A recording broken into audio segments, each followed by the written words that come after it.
Coucou, j'espère que vous allez bien. Aujourd'hui, je vous retrouve dans une nouvelle vidéo. Aujourd'hui, je partage mes secrets de bien-être avec vous. Donc, c'est une journée spécialement pour combattre les mauvaises odeurs et celles parties intimes, haleines et corporelles.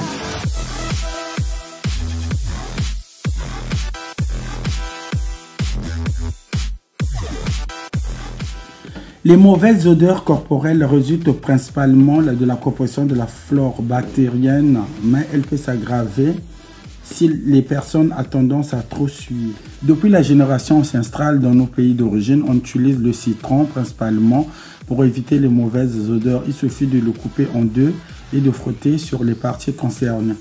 Ça pique si vous avez des irritations, donc à ne pas utiliser après rasage.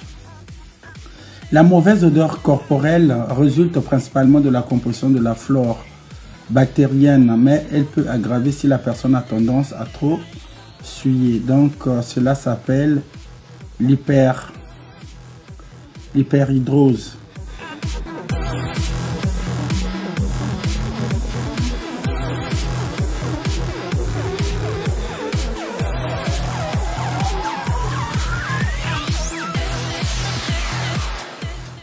Donc, je tiens à vous présenter des astuces qui peuvent vous aider pour se débarrasser des mauvaises odeurs. Donc, le bicarbonate de soude a une action antibactérienne. Elle peut être utilisée comme anti-odeur. Appliquée sous les bras, mélangée à de l'eau, mais ne jamais utilisée après un rasage ou épilation. Ou vous pouvez la saupoudrer directement sur le corps.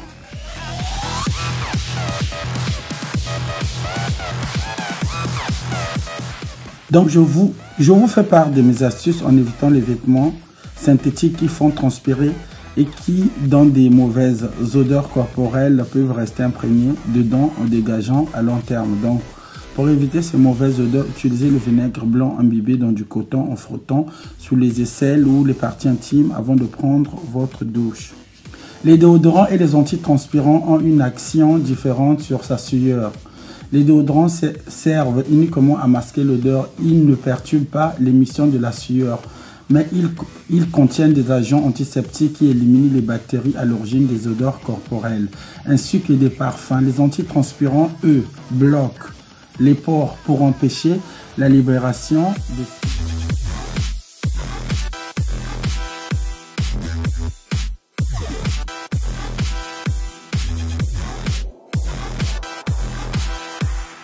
Je tiens à dire à toute personne, les mauvaises odeurs ou la mauvaise odeur n'est pas toujours liée à un manque d'hygiène.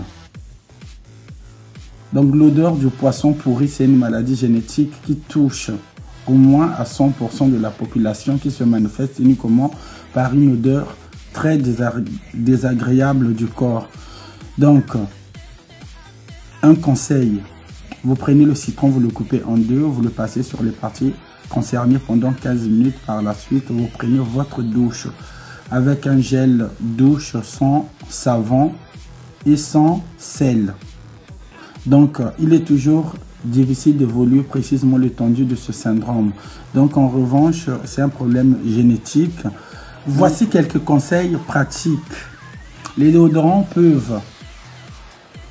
permettent uniquement de masquer l'odeur, qui contiennent généralement du chlore d'aluminium ou de substances pouvant causer des irritations chez certaines personnes, réduit les sécrétions de grandes exocrines. Les poudres absorbantes pour les pieds sont utilisées en cas de transpiration. Les champignons, évitez quand même. Les champignons, pensez aux médicaments antifongiques sous forme de crème, de poudre et en aérosol. Avec les savons antibactériens, il est conseillé de ne pas se laver compulsivement 3 ou 4 fois par semaine. Cela peut entraîner des irritations ou des problèmes d'irritation sur la peau. L'application de parfum directement sur la peau est déconseillée car pourrait être irritant ou provoquer des allergies en cas de contact.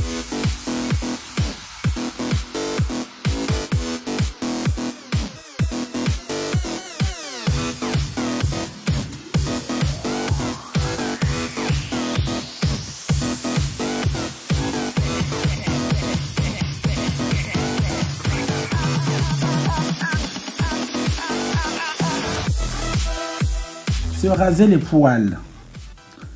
Se raser les poils sont favorables au développement des bactéries. Les hommes comme les femmes ont donc intérêt de se raser les aisselles.